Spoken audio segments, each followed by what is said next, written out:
نہ تو مومن ہو نہیں ہے، اس کو یہ بات نہ کہو۔ تبتغون عرض الحیات الدنیا، تم طالب و تلاش کرتے ہو دنیا کی زندگی کا سامان، یعنی انہوں نے اس موقع پر یہ اقدام کیا مال کی خاطر بھی۔ فعند اللہ،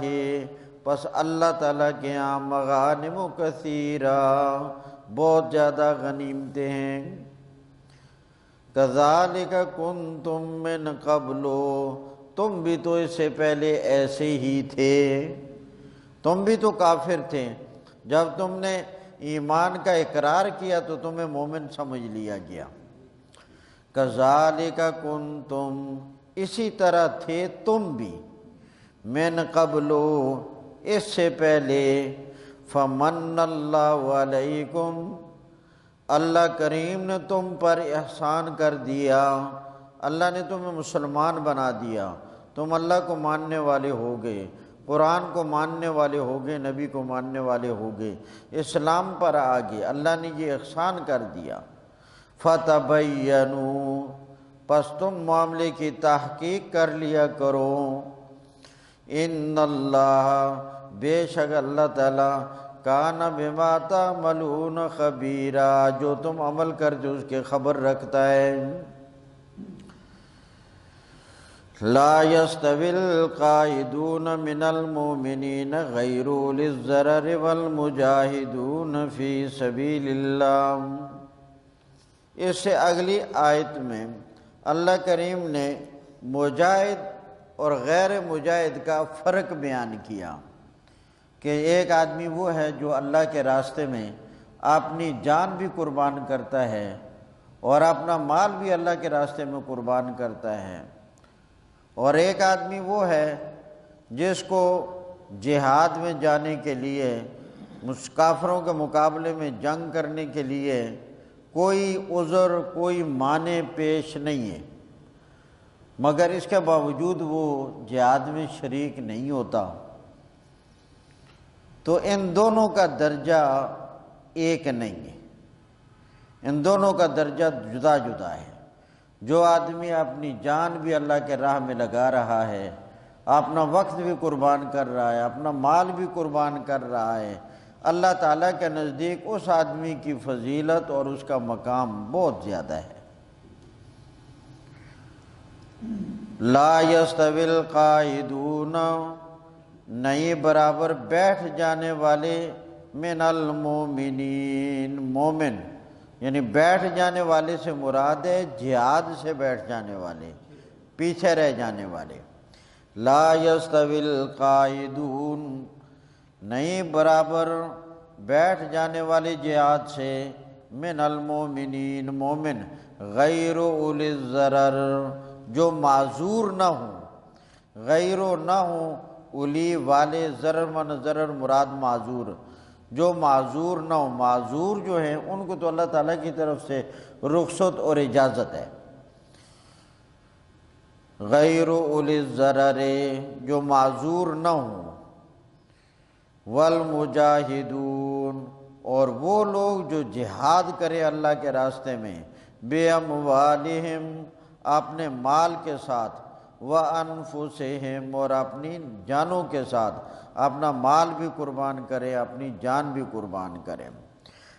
فضل اللہ المجاہدین باموالہم وانفسہم،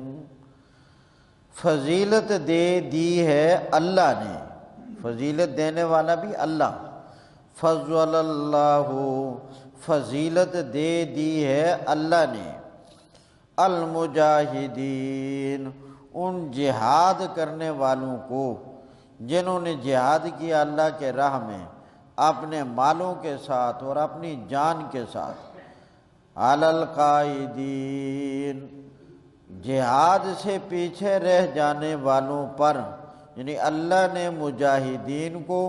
فضیلت دے دی ہے ان لوگوں پر جو جہاد نہیں کرتے، درجاتاً، درجے کے اعتبار سے مجاہدین کا درجہ کہیں بڑھ کر ہے۔ تو جہاد کا جذبہ، جہاد کی سوچ، یہ مسلمان آدمی کی تعریف اور اس کے ایمان میں شامل ہے۔ تو اللہ تعالیٰ نے کہا کہ مجاہد اور غیر مجاہد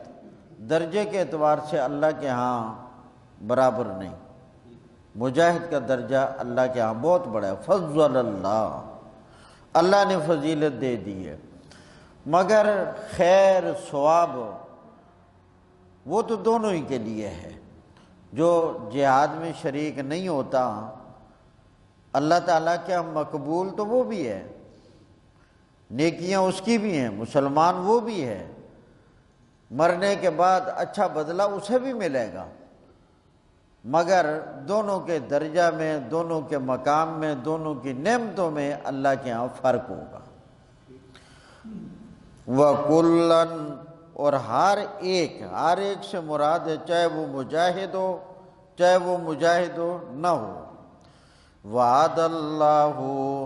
اللہ کریم نے وعدہ کر دیا ہے الحسنى اچھائی کا، وفضل پھر تکرار کے ساتھ دوبارہ بیان کیا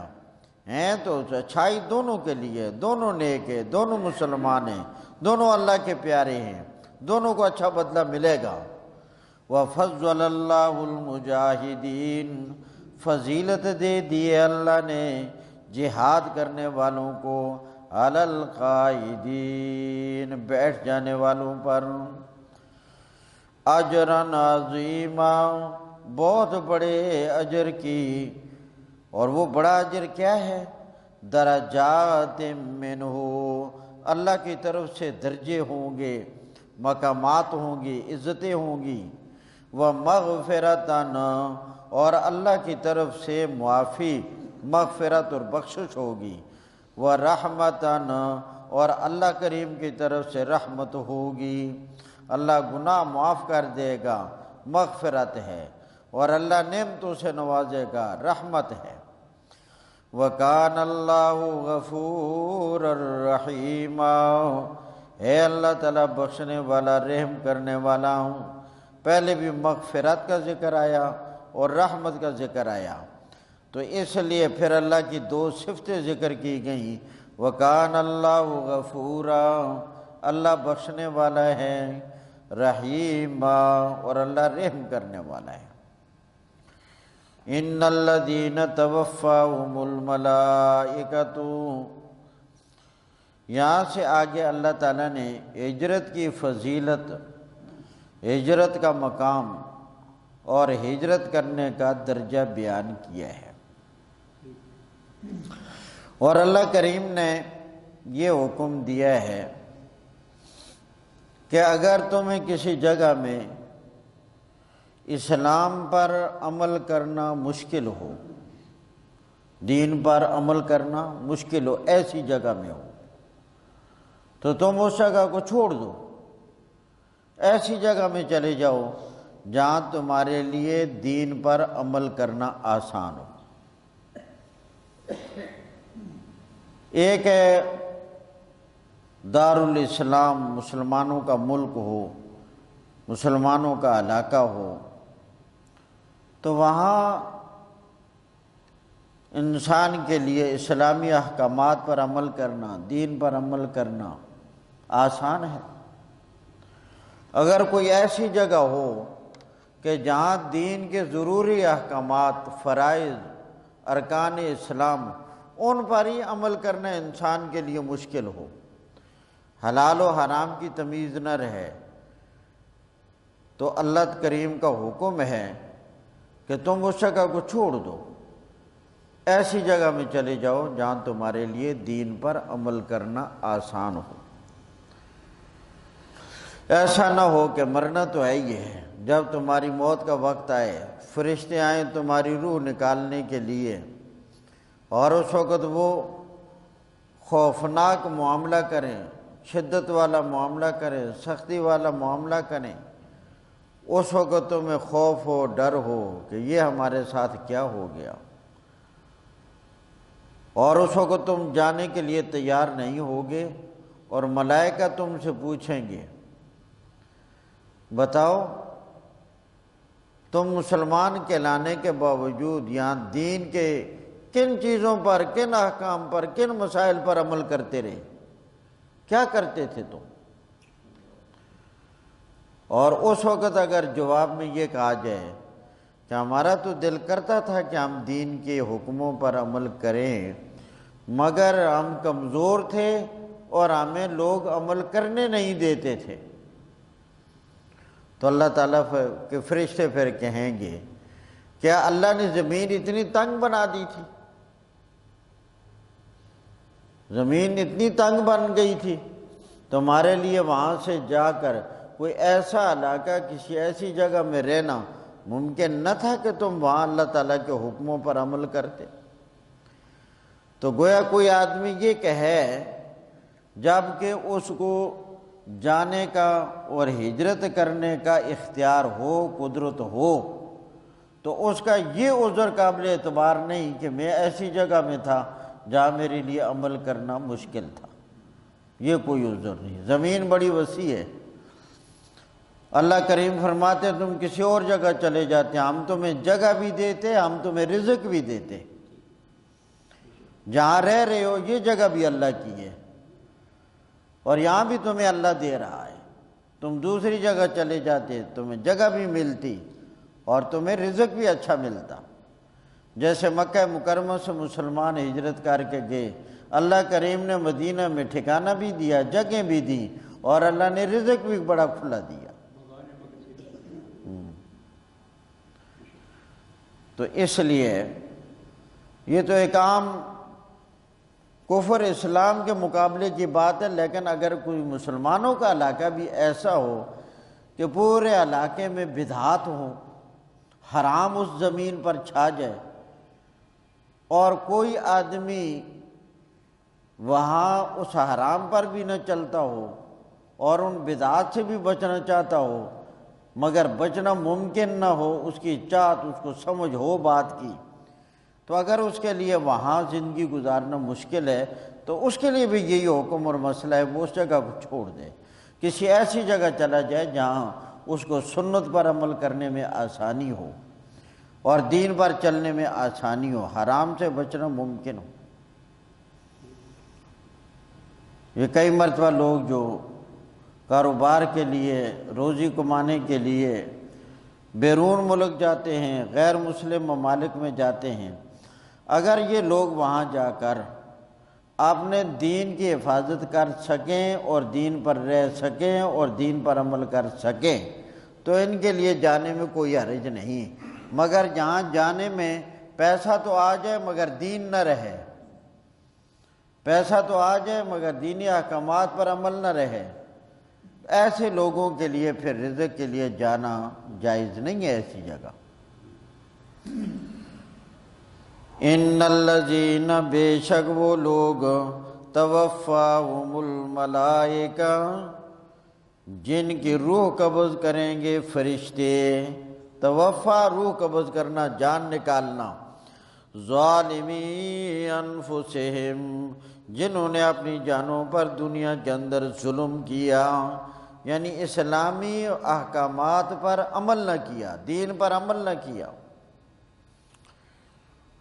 آج تو اللہ معاف کرے، مجموعی طور پر ہمارے مسلمانوں کا حال ہی یہی ہے، ہم نام کے مسلمان ہیں، کام کے مسلمان نہیں رہے، الا ماشاءاللہ، بہت تھوڑے لوگ۔ نبی کریم علیہ السلام کی پیشن گوئی بھی ہے، فرمایا یوشک ان یاتی علی الناس زمان، لوگوں ایک ایسا زمانہ آ جائے گا، ایسا دور آ جائے گا، ایسا وقت آ جائے گا، لا یبقی من الاسلام الا اسمہ، اسلام کا نام رہ جائے گا، کام کوئی نہیں ہوگا۔ وَلَا يَبْقَى مِنَ الْقُرْآنِ إِلَّا رَسْمُهُ، قرآن مجید کے الفاظ رہ جائیں گے، قرآن کے معانی، قرآن کے مطالب، قرآن کا مقصد، قرآن سیکھنے کی طرف لوگوں کا، مسلمانوں کا دھیان نہیں ہوگا۔ اور وہ آج آپ دیکھ رہے ہیں کتنے لوگ جو قرآن سیکھنے کی طرف رغبت کرتے ہیں، کتنے لوگ جو قرآن کریم کے مطالب کو، قرآن کریم کو سمجھنے کی کوشش کرتے ہیں، بلکہ الفاظ بھی صحیح طریقے سے پڑھنا نہیں سیکھتے، الفاظ پڑھنے کا بھی سلیقہ نہیں آتا، اس طرف بھی دھیان نہیں ہے، اور ہیں مسلمان۔ ان الذین، بے شک وہ لوگ، توفاہم الملائکہ، جن کی روح قبض کریں گے ملائکہ، ظالمی انفسہم، وہ اپنی جانوں پر ظلم کرنے والے، قالو، فرشتے کہیں گے، فیم کنتم، تم کیا عمل کرتے تھے، دین کے کن احکامات پر عمل پیرا تھے۔ قالو، فرشتے توبیخ تنبیہ کے لیے، ڈانٹ کے لیے یہ سوال کریں گے ان سے، فیم کنتم، تم کیا عمل کرتے تھے۔ قالو، یہ لوگ مرنے والے جواب دیں گے، کنا مستضعفین فی الارض، ہم کمزور تھے زمین میں، ہمیں عمل نہیں کرنے دیا جاتا تھا، ہمارے حکومت نہیں تھی، ہمارا غلبہ نہیں تھا۔ قالوا کنا مستضعفین فی الارض، ہم کمزور تھے زمین میں، ہمیں عمل نہیں کرنے دیا جاتا تھا۔ قالوا، تو فرشتے جواب میں کہیں گے، الم تکن ارض اللہ واسعہ، کیا اللہ کی زمین کشادہ نہ تھی۔ الم تکن، حمزہ استفہام کا، لم نفی کے لیے، ارض زمین، واسعہ کشادہ، الم تکن ارض اللہ واسعۃ، کیا اللہ کی زمین کشادہ اور کھلی نہ تھی، فتہاجروا فیہا، تم ہجرت کر جاتے، تم ہجرت کر جاتے۔ فَأُولَئِکَ، یہی لوگ ہیں، مَأْوَاهُمْ جَہَنَّمْ، ان کا ٹھکانہ جہنم ہوگا، پہلے یعنی جہنم میں ضرور جائیں گے۔ وَسَاءَتْ مَصِيرًا، اور بہت ہی بری ہوگی لوٹنے کی جگہ، سات بری، مصیرہ لوٹنے کی جگہ، ٹھکانہ، برا ٹھکانہ ہوگا۔ اگلی آیت میں بیان کیا گیا کہ کچھ لوگ فی الواقع سچ مچ معذور ہوتے ہیں، جو کافروں کی قید میں ہوتے ہیں، کافروں کی جکڑ میں ہوتے ہیں، کافر ان کو ہلنے نہیں دیتے، تو ایسے لوگ ہیں عند اللہ معذور ہیں، وہ فی الواقع معذور ہیں۔ الا المستضعفین من الرجال، مگر وہ لوگ جو سچ مچ کمزور ہیں، مرد ہوں، والنساء، عورتیں ہوں، والولدان، اور بچے، لا یستطیعون حیلۃ، وہ نہیں طاقت رکھتے کسی تدبیر کی، یعنی ہجرت کرنے کی تدبیر پر بھی وہ قادر نہیں، طاقت نہیں ہے۔ وَلَا يَهْتَدُونَ سَبِيلًا، اور نہیں وہ ہجرت کے راستے کی رہنمائی رکھتے ہیں، نہ ہجرت کرنے کی تدبیر پر قادر ہیں، اور نہیں وہ کوئی راستہ جانتے ہیں ہجرت کرنے کے لیے۔ فَأُولَئِکَ، پس یہی لوگ ہیں، عَسَى اللَّهُ أَن يَعْفُوَ عَنْهُمْ، قریب ہے کہ اللہ کریم انہیں معاف کر دے۔ وَكَانَ اللَّهُ عَفُوًّا غَفُورًا، اور اے اللہ تعالیٰ معاف کرنے والا، بخشنے والا۔ وَمَن يُهَاجِرْ فِي سَبِيلِ اللَّهِ، جو آدمی ہجرت کرے اللہ کے راستے میں، یجد فی الارض، وہ پائے گا اللہ کی اس زمین میں، مراغماً کثیرا، ہجرت کی جگہ بہت زیادہ، مراغماً جگہ، کثیراً بمعنی بہت زیادہ، جو آدمی ہجرت کرے گا تو پائے گا زمین میں مراغماً کثیرا،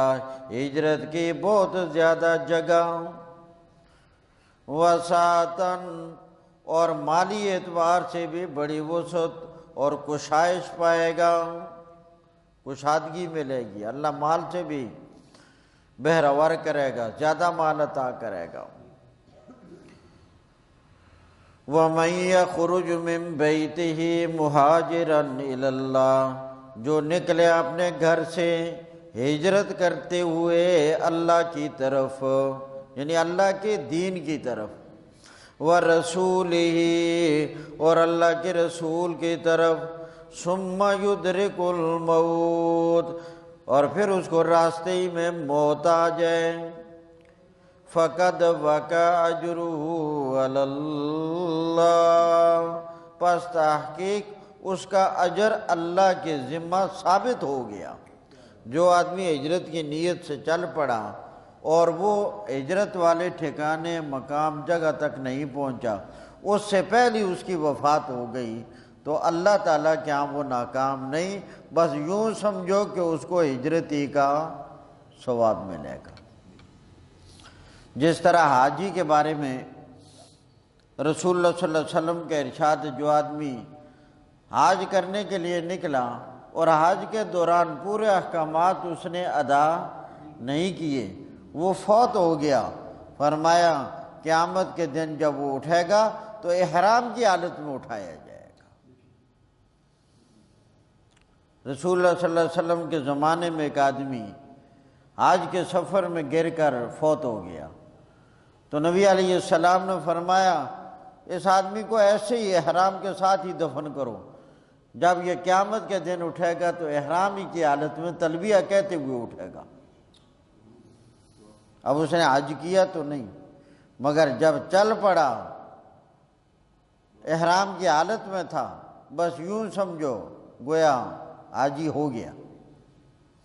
اسی طرح جو آدمی ہجرت کرنے کے لیے نکل پڑا ثواب سمجھ کر اپنے دین کی حفاظت کے لیے، بس اس کو مہاجر کا جو ثواب ہے ہجرت کا وہ مل گیا، کیونکہ ہجرت کا ثواب بھی ہے بہت بڑا۔ اسی طرح اگر کوئی بچہ حفظ کرتے ہوئے اس کی وفات ہوتی ہے، جی اس کے بارے میں بھی یہی ہے، وہ بس یوں سمجھو وہ بھی اللہ کے ہاں مقبول ہے۔ جو بھی اللہ کا دین سیکھتے ہوئے اس دوران فوت ہو جاتا ہے، وہ ایسے ہی ہے کانما مات فی سبیل اللہ، وہ اللہ کے راستے میں فوت ہوا۔ جب مسلمانوں نے پہلی ہجرت کی مکہ سے حبشہ کی طرف، تو ایک صحابی ان کو راستے میں سانپ نے کاٹ لیا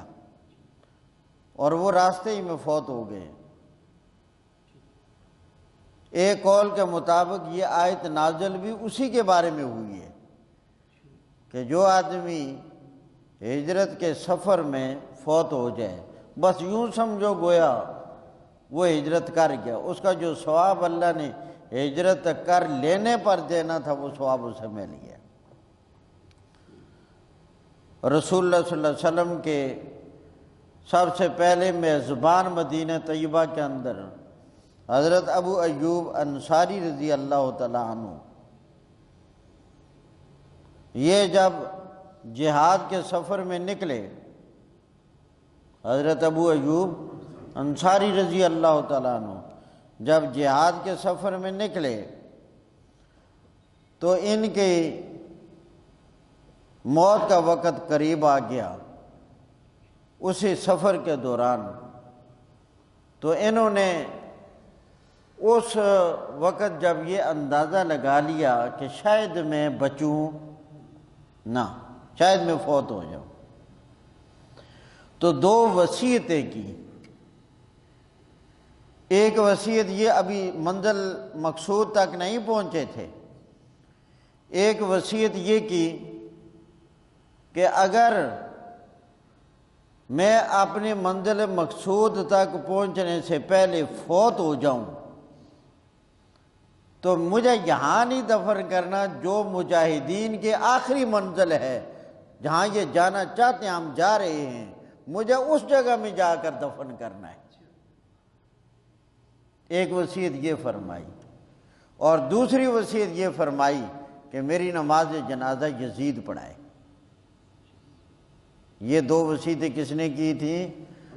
ابو ایوب انصاری رضی اللہ تعالیٰ عنہ۔ جی وہی، جی وہی۔ وَمَن يُهَاجِرْ فِي سَبِيلِ اللَّهِ، جو ہجرت کرے اللہ کے راستے میں، یجد فی الارض مراغما کثیرا، پائے گا زمین میں ہجرت کی جگہ بہت زیادہ، وسعتاً، اور کشادگی پائے گا، اللہ کھلا مال بھی عطا کرے گا۔ وَمَن يَخْرُجْ مِن بَيْتِهِ، جو نکل گیا اپنے گھر سے، مہاجراً إِلَى اللَّهِ وَرَسُولِهِ، ہجرت کر کے اللہ اور اللہ کے رسول کی طرف۔ اللہ اور اللہ کے رسول کی قید اس لیے بھی لگائی کہ ہر عمل میں دو نیتیں ہو سکتی ہیں، ایک کھوٹی اور ایک صحیح۔ اگر عمل کی نیت صحیح ہوگی تو عمل قابل اعتبار ہوگا، اگر نیت کھوٹی ہوئی تو عمل بھی کیا ہوگا؟ کھوٹا۔ رسول اللہ صلی اللہ علیہ وسلم کے زمانہ میں جب لوگوں نے مکہ سے ہجرت کی تو ظاہر ہے اللہ کے حکم سمجھ کر ہجرت کی، اللہ کے رسول کا حکم سمجھ کر ہجرت کی، مگر ان میں ایک آدمی ایسا بھی تھا کہ جو ایک خاتون کی خاطر ہجرت کر کے چلا گیا تھا۔ ام قیس نامی ایک خاتون تھی، اس کے ساتھ کوئی تعلق تھا، تو اس سے کہا کہ میرے ساتھ شادی کر لو، تو اس نے کہا کہ اگر شادی کرنی ہے تو میں تو مسلمان ہو کر مدینے آ گئی ہوں، تو بھی ہجرت کر کے آ جا۔ تو وہ بھی ہجرت کر کے مدینے چلا گیا، مگر اس عورت کے خاطر، اسی لیے اسے کہا جاتا تھا مہاجر ام قیس۔ باقی تو مہاجر اللہ ہیں، مہاجر الرسول ہیں، مگر یہ ایک آدمی مہاجر ہے، ام قیس ہے۔ اسی لیے حضرت صلی اللہ علیہ وسلم نے فرمایا انما الاعمال بالنیات فمن كانت هجرته الى الله ورسوله فهجرته الى الله ورسوله ومن كانت هجرته الى دنیا يصيبها او امرأة يتزوجها فہجرته الى ما ہاجر الیہ۔ فرمایا جو اللہ کے لیے ہجرت کرے گا، رسول کے لیے ہجرت کرے گا، اس کو وہ ثواب ملے گا، جو دنیا کے لیے ہجرت کرے گا اس کو وہی کچھ ملے گا، جو کسی عورت کے ساتھ شادی کرنے کے لیے ہجرت کرے گا اس کو وہی ثواب ملے گا۔ وَمَن يَخْرُجْ مِن بَيْتِهِ، جو آدمی نکلا اپنے گھر سے، مہاجراً إِلَى اللَّهِ وَرَسُولِهِ، ہجرت کرتے ہوئے اللہ اور اللہ کے رسول کی طرف، ثُمَّ يُدْرِكُ الْمَوْتَ، پھر اس کو موت نے آ کر پا لیا، وقت پورا ہو گیا، فَقَدْ وَقَعَ أَجْرُهُ عَلَى اللَّهِ، اس کا اجر اللہ کریم کے ذمہ لازم ہو گیا، فضل کے طور پر اللہ کی ذمہ لازم ہو گیا۔ وَكَانَ اللَّهُ غَفُورًا رَحِيمًا، اگر کوئی غلطی کوتاہی ہو گئی، گناہ ہو گئے تو اللہ کریم سے معافی مانگ لو، اللہ بخشنے والا ہے، رحیمہ، اور اللہ سے اللہ کی نعمتوں کی امید رکھو، اللہ کی ذات بڑی ہی رحمت والی ہے، اللہ تمہیں اپنی رحمتوں سے نوازے گا۔ اللہ تعالیٰ میں عمل کی توفیق نصیب۔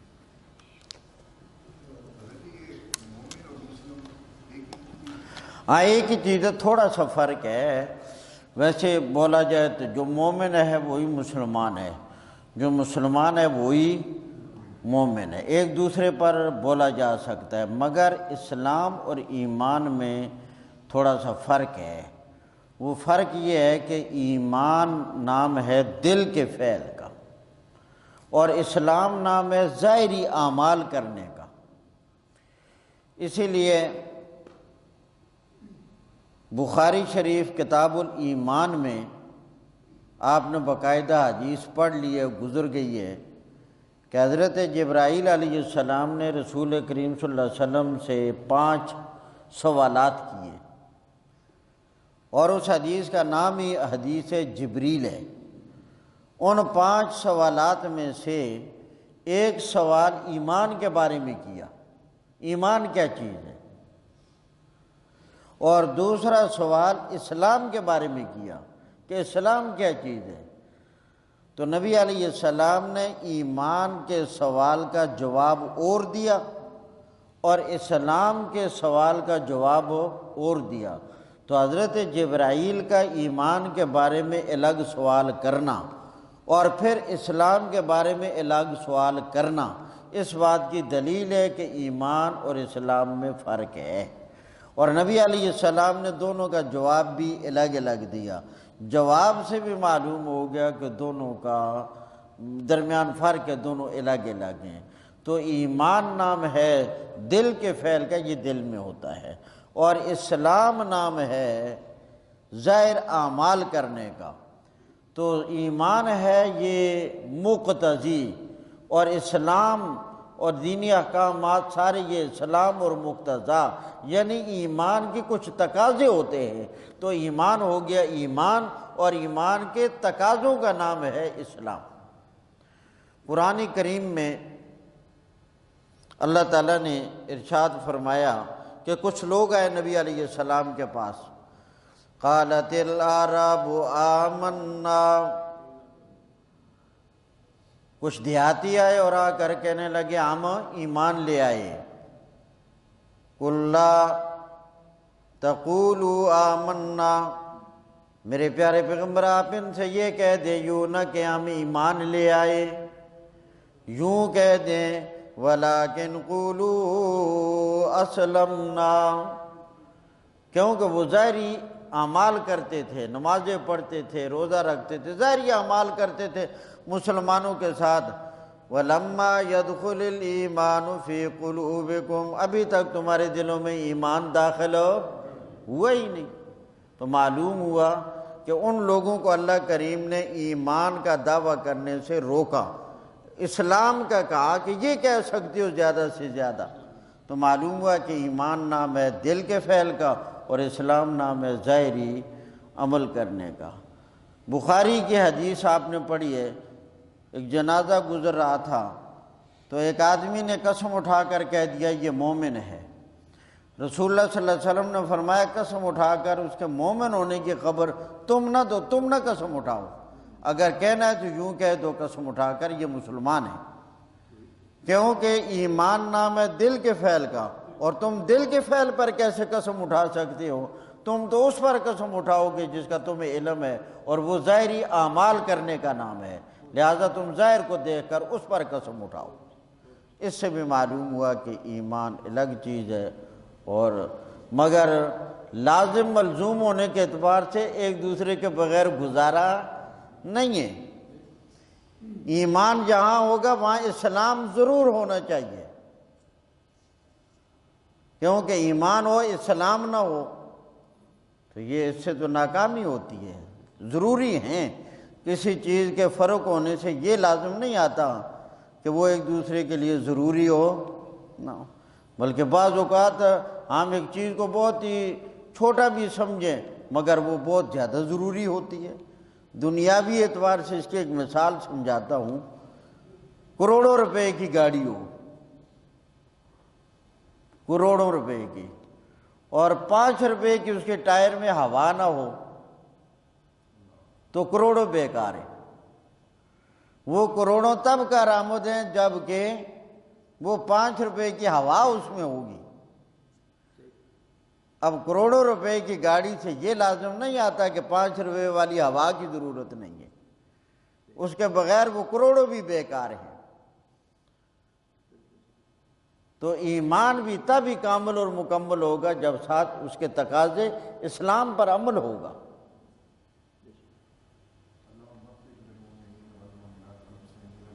جی جی ہاں بالکل. الحمد للہ رب العالمین والصلاة والسلام علی سید الانبیاء والمرسلین. ربنا آتنا فی الدنیا حسنہ وفی الآخرۃ حسنہ وقنا عذاب النار برحمتک یا رحمن.